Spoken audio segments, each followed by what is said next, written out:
Mesdames et messieurs, bonjour et bienvenue à ce journal. Comme annoncé au titre, la Direction nationale de l'agriculture a initié ce jeudi les travaux de l'atelier sur l'harmonisation des concepts liés à l'agroécologique et l'agriculture biologique. La rencontre a regroupé les acteurs et structures impliqués dans la conception, l'institutionnalisation et la mise en œuvre des pratiques agroécologiques et biologiques. Suivez ce reportage de Zoumana Traoré et Lassine Koulibaly. Capitaliser et valider les concepts et les approches sur l'agriculture écologique et l'agriculture biologique pour harmoniser les bonnes pratiques en vue d'une réglementation nationale du secteur, c'est la quintessence de cet atelier qui a regroupé l'ensemble des acteurs et structures impliqués pour le développement d'une agriculture écologique et biologique. Donc aujourd'hui, nous avons constaté qu'au niveau de cette thématique, il y a plusieurs définitions, il y a plusieurs concepts, et il y a plusieurs intervenants, plusieurs approches.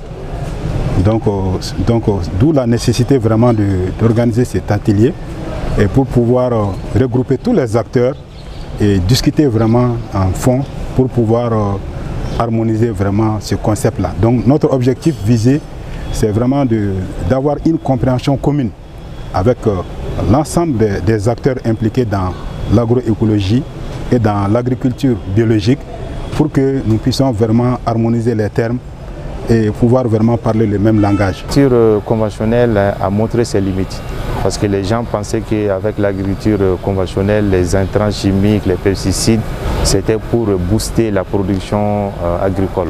Mais malheureusement, avec les dégâts des produits chimiques, et les dégâts sur la santé, les dégâts sur la structure même du sol, les statistiques montrent aujourd'hui que vraiment l'agriculture conventionnelle n'a plus d'avenir. Alors nous, on prépare l'alternative à l'agriculture conventionnelle, l'alternative à l'utilisation des produits chimiques, des intrants chimiques.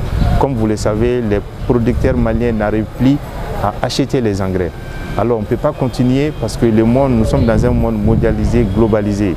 Il faut qu'on se prépare désormais à vivre sans les intrants chimiques importés d'ailleurs. Si nous pouvons même valoriser nos déchets organiques, valoriser comme nos grands-pères ont eu à le faire, ça va faire en sorte que les paysans maliens puissent vraiment avoir moins de charges pour produire et nourrir les Maliens. C'est notre combat aujourd'hui et c'est possible. Avec l'agriculture biologique et l'agroécologie, on peut rendre autonomes les paysans maliens sans avoir recours aux produits chimiques. C'est notre combat et c'est notre vision.